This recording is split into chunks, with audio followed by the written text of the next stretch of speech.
18절에서 19절 말씀입니다.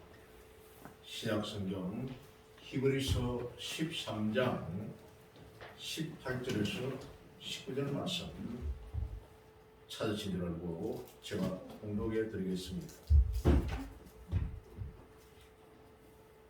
우리를 위하여 기도하라. 우리가 모든 일에 선하게 행하려 하므로 우리에게 선한 양심이 있는 줄을 확신하노니 내가 더 속히 너희에게 돌아가기 위하여 너희가 기도하기를 더욱 원하노라. 아멘. 너희가 기도하기를 더욱 원하노라 제목으로 오늘 첫 번째 말씀을 나누고자 합니다. 교회가 하나 되기 위해서는 서로가 서로를 위해 기도해 주는 것은 참으로 좋은 방법일 것입니다. 참 성도들을 위하여 서로가 중보 기도하는 것, 또 아픈 자를 위해서 도고 기도하는 것, 이런 것은 참 모든 성도들이 하나가 되는 이런 좋은 것입니다.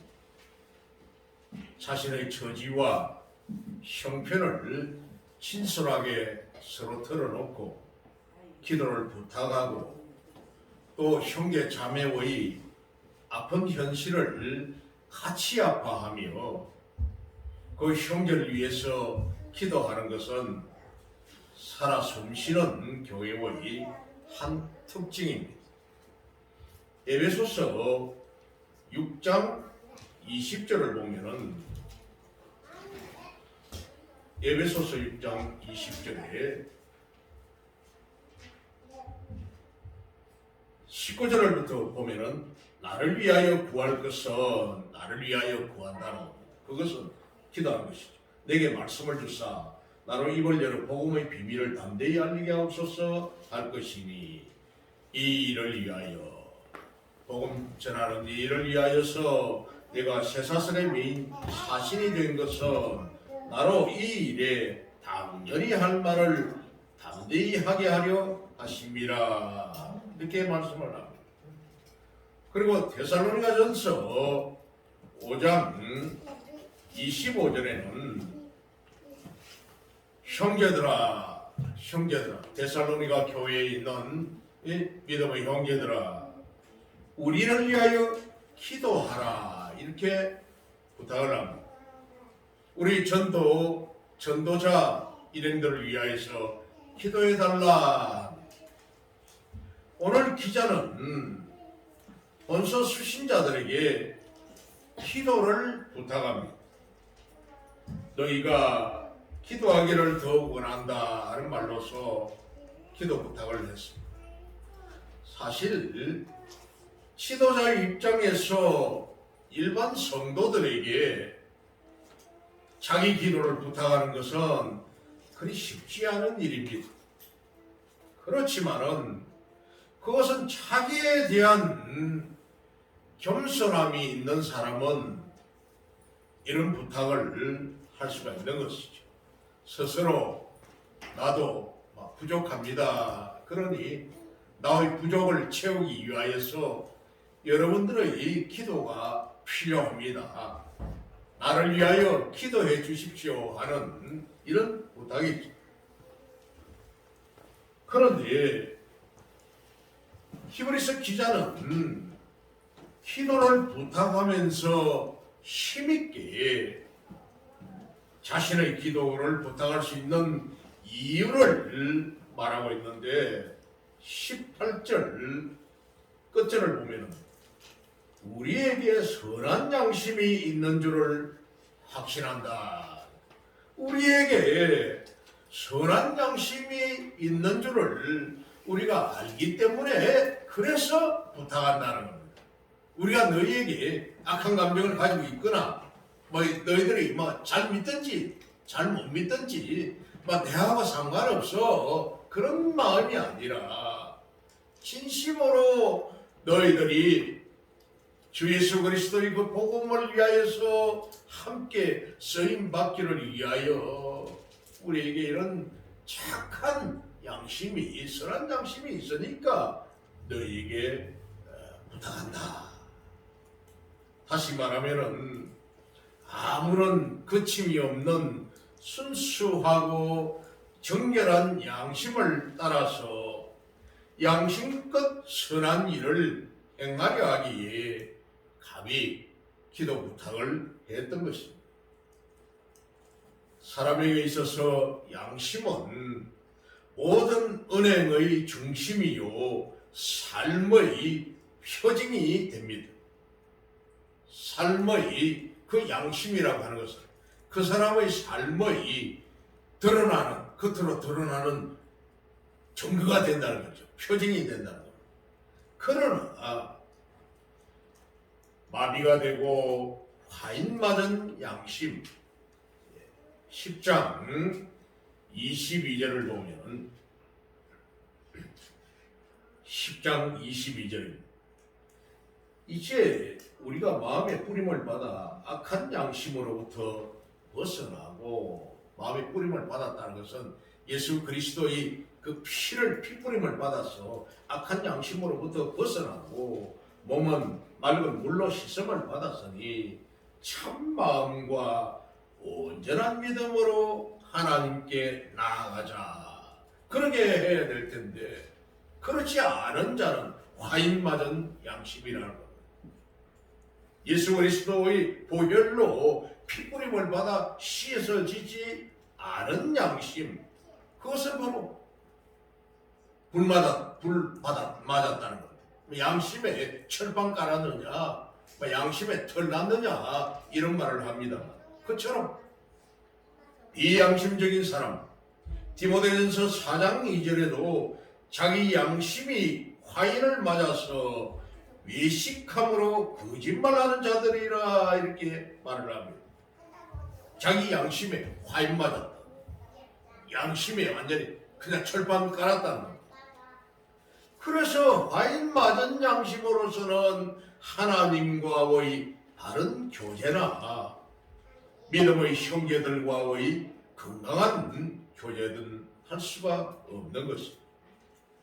디모데전서 오직 3장 9절에는 오직 청결한 양심이라고 했습니다. 디모데전서 3장 9절, 깨끗한 양심에 청결한 양심, 믿음의 비밀을 가진 자라야 할지니. 그리고 베드로전서 3장 16절에도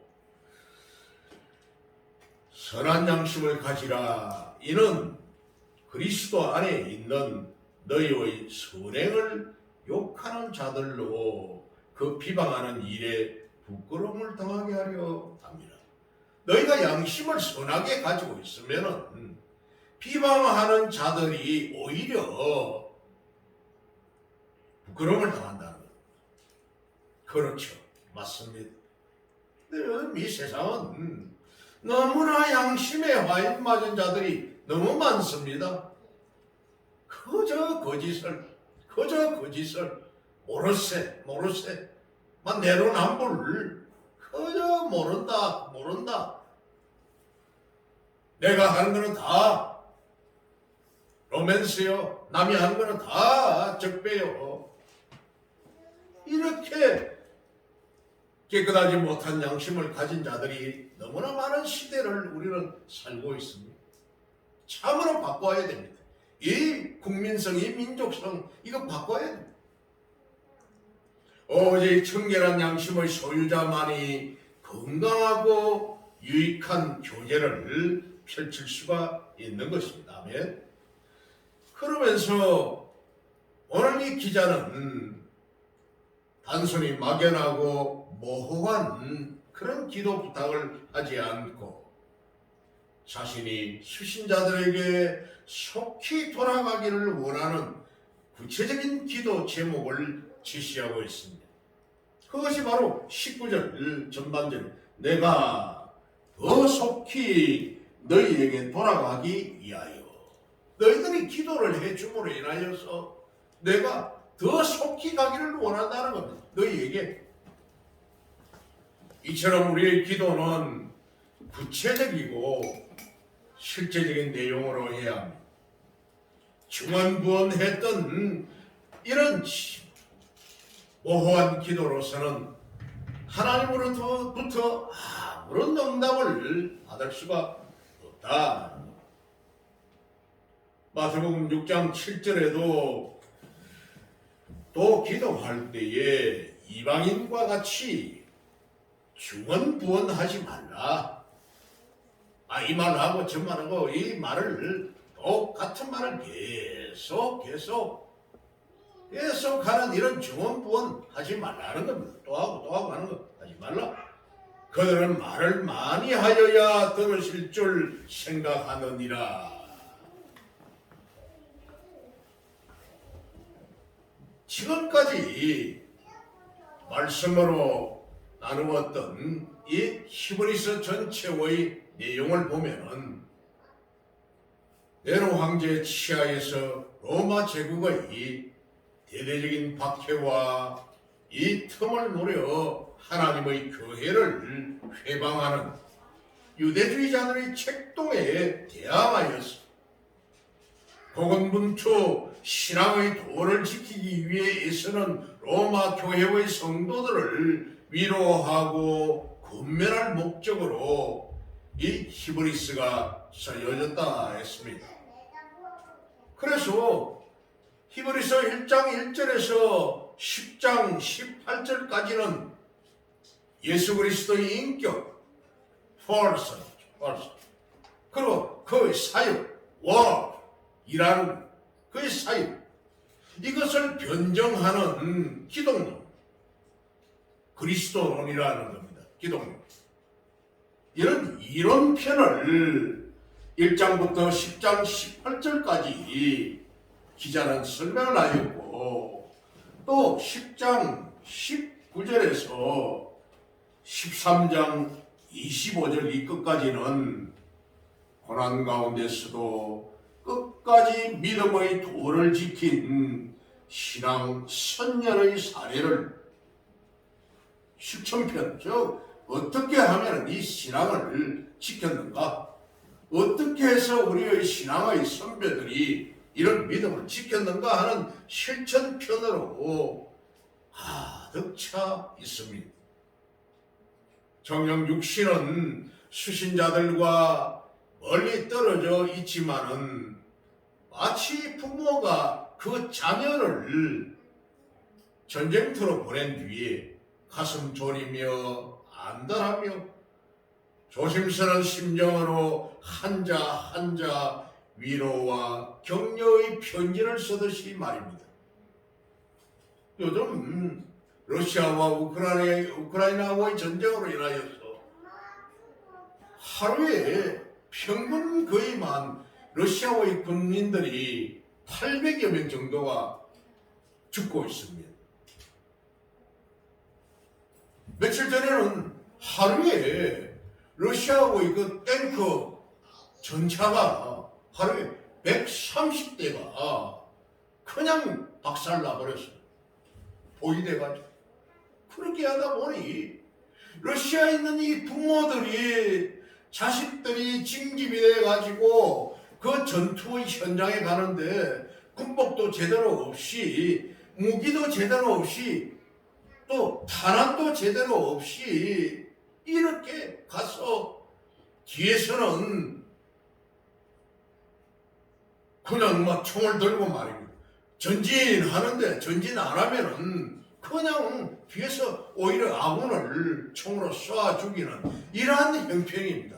돌격하면은 완전히 막 참 썰말이 아닙니다만은 독고다이식이죠.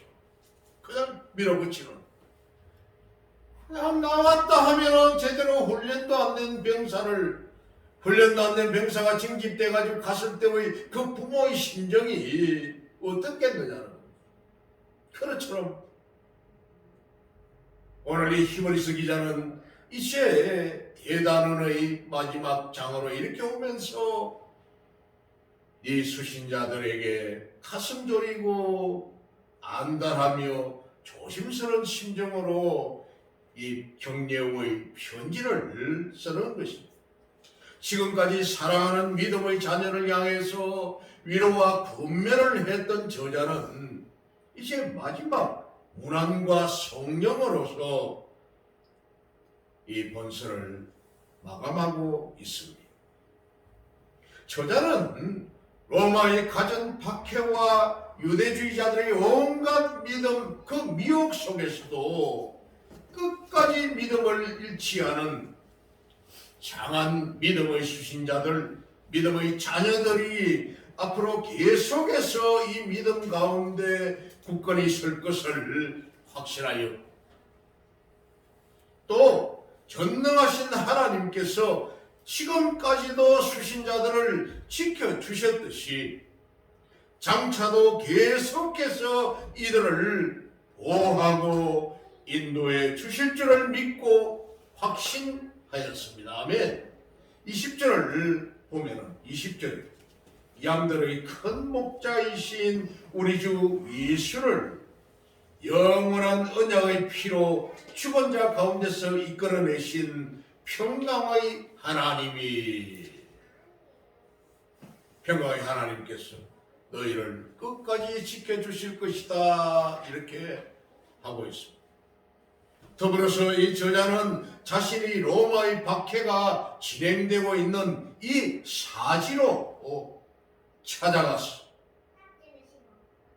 이 사지는 죽음의 곳인데 이 사지가 바로 로마로 추정됩니다. 로마 교인들의 장하고 의연한 모습을 직접 보면서 그들과 더불어 피차간의 은혜를 나누고 교제하기를 소원했던 것입니다. 19절에 내가 더 속히 너희에게 돌아가기를 원한다 하고 또 23절에서는 우리 형제 디모데가 놓인 것을 너희가 알아라.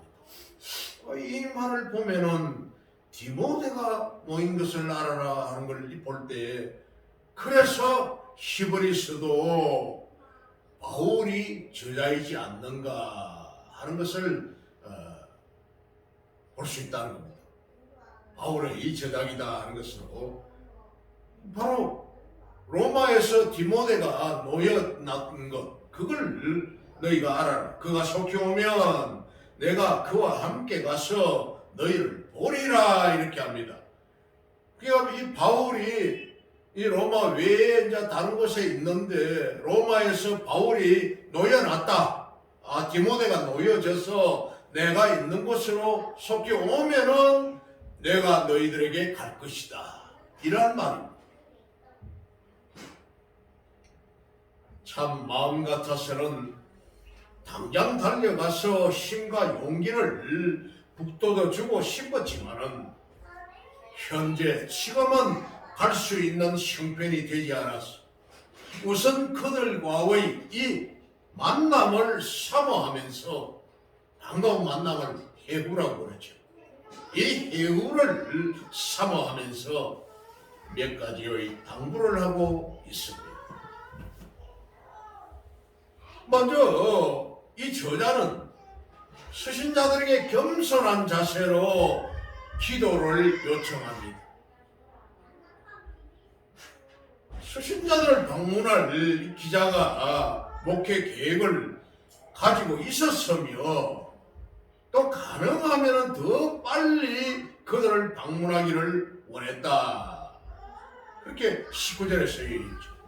그러나 이런 모든 계획을 가지고 있다 하더라도 그 계획은 인간의 뜻대로 이루어질 수 있는 것은 아니었습니다. 왜냐하면 사람이 마음으로 자기의 길을 계획할지라도 그 걸음을 인도하시는 자는 여호와이시기 때문이죠. 잠언서 16장 9절에 있는 말씀처럼 아무리 사람이 자기 마음의 그 계획을 할지라도 내가 이렇고 저렇고 어떤 계획을 내가 할지라도 그 걸음을 인도하시는 이는 여호와시다. 아멘. 그렇습니다. 뿐만 아니라 저자 역시도 범사의 모든 일이 하나님의 뜻과 계획에 의해 이루어진다는 사실을 분명히 깨달아 알고 있었습니다. 내가 갈 수 있는 것, 이런 것도 다 하나님의 계획에 있다, 하나님의 뜻에 있다 하는 것을 알고 있었습니다. 그래서 저자는 수신자들을 향해 자신의 뜻과 계획이 하나님의 뜻에 부합되었습니다. 그 계획이 제대로 시행될 수 있도록 기도해 주기를 간구했던 것입니다. 내가 이런 생각을 가지고 있으니 너희들도 이 일이 속히 이루어지도록 하나님께 기도해 달라는 겁니다. 여기서 우리는 하나의 큰 교훈을 배우게 됩니다. 즉 목회자가 비록 우리 성도들에게 있어서는 믿음의 어버이요, 영적인 부모죠, 영적인 어버이입니다. 또 신앙의 교사의 위치에 있지만은, 그러나 우리 자녀된 성도는 어버이 되신 목회자를 위해서 끊임없이 기도하고 간구하는 자가 되어야 하는 겁니다. 아멘. 정말 우리 성도들은 목회자를 위하여서 끊임없이 기도해 줘야 됩니다. 사실 목회자 역시도 인간인지라 때로는 부족하며 연약할 때가 있고, 또한 하나님의 더 큰 은혜와 능력을 필요로 할 때가 있게 마련입니다. 사람이죠. 목회자도 역시 사람이고, 때로는 낙심도 할 수도 있고, 때로는 몸이 아플 때도 있고, 때로는 정말 힘들어 지쳐 있을 때도 있고 그렇습니다. 그래서 때로는 더 성령의 충만함을 구하고 깊이 기도가 필요할 때도 있게 마련입니다. 그러기에 성도는 목회자를 사랑하면서 존경하는 마음으로 영혼의 부모된 목회자를 위해 끊임없이 기도할 뿐만 아니라, 이것은 우리 성도의 영적 성장을 위해서 꼭 필요한 큰 유익이 되는 것입니다. 자신의 영적 성장을 위해서도 큰 유익이 되는 거죠. 그렇죠.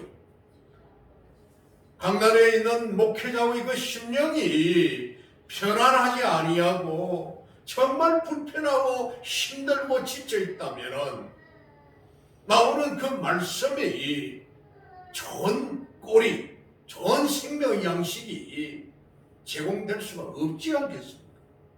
그래서 목회자를 위하여 기도하는 이것이 자신의 이 영적 성장에는 큰 유익이 된다는 겁니다.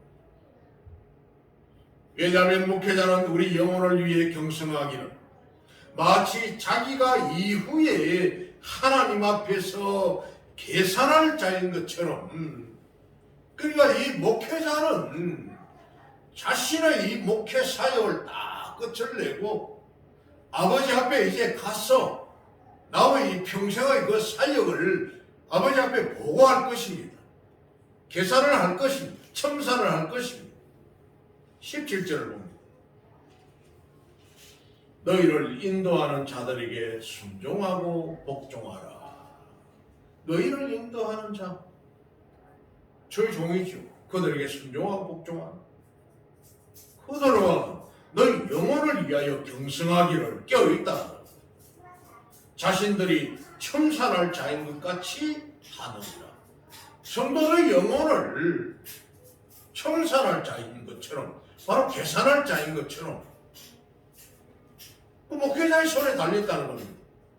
그들로 하여금 즐거움으로 이것을 하게 하고, 사역을 할 때 즐겁게 하도록 하게 하고, 근심으로 하게 하지 말라.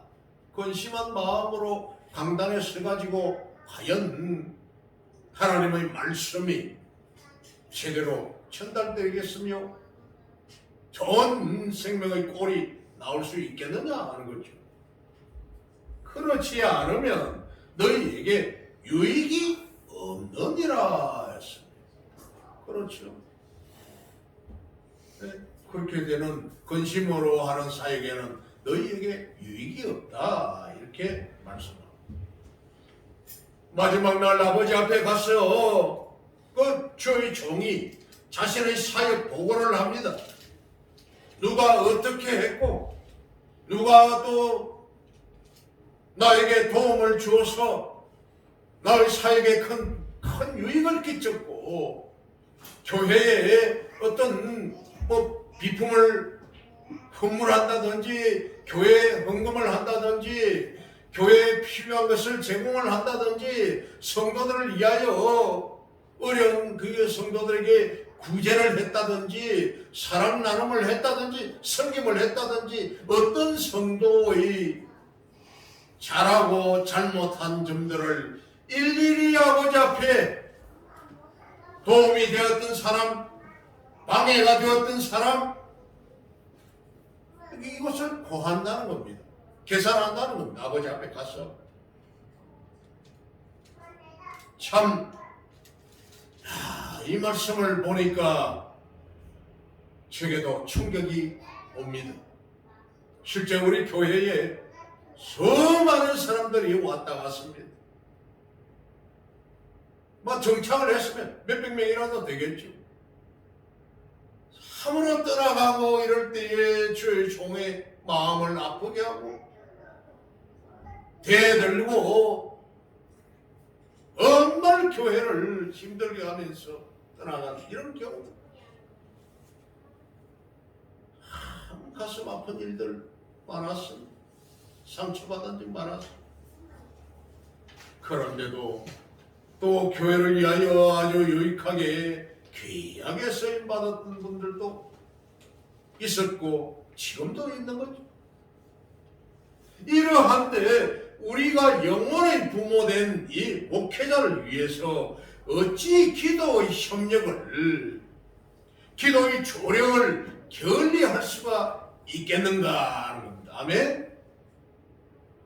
그래서 항상 예배 기도를 인도하는 분들이 주의 종을 위하여 기도하지 않습니까?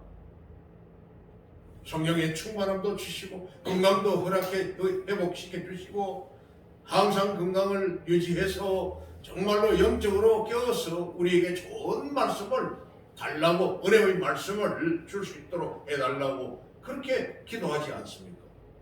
그래서 당시 이 초대교회 최고의 사도요 전도자로 꼽히던 바울조차도 수신자들을 향한 문안에서 항상 기도하기를 당부하기를 잊지 않았던 것입니다. 항상 기도해달라고 자신을 위하여서.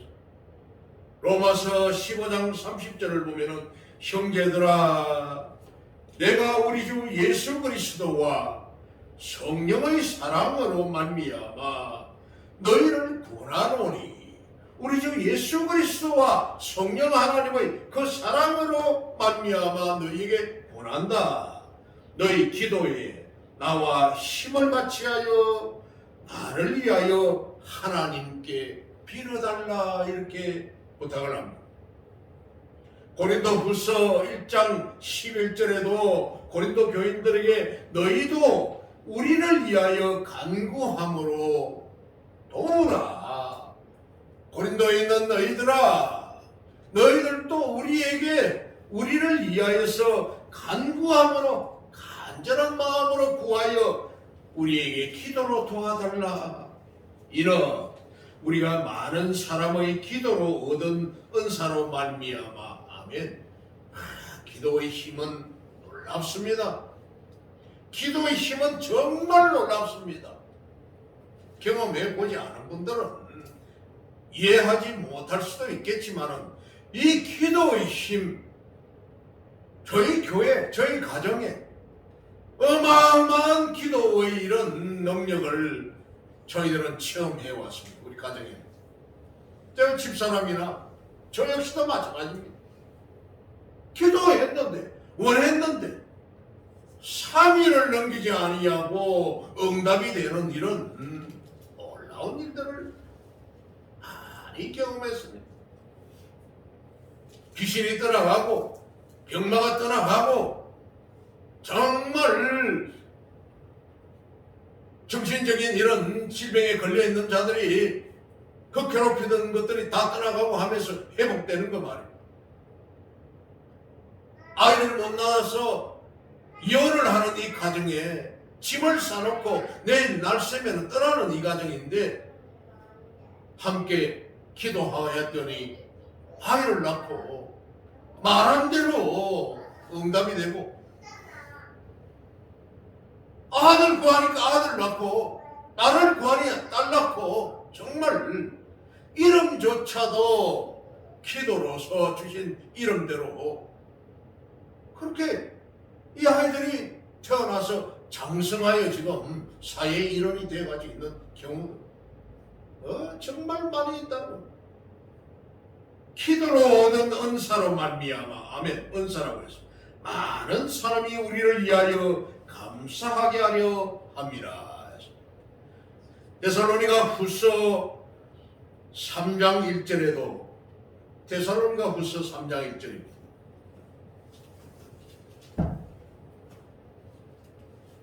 끝으로 형제들아 데살로니가 교회 너희는 우리를 위하여 기도하기를 주의 말씀이 너희 가운데와 같이 너희 가운데서와 같이 퍼져나가 영광스럽게 되고 주의 말씀이 퍼져나가서 영광스럽게 되기를 원한다.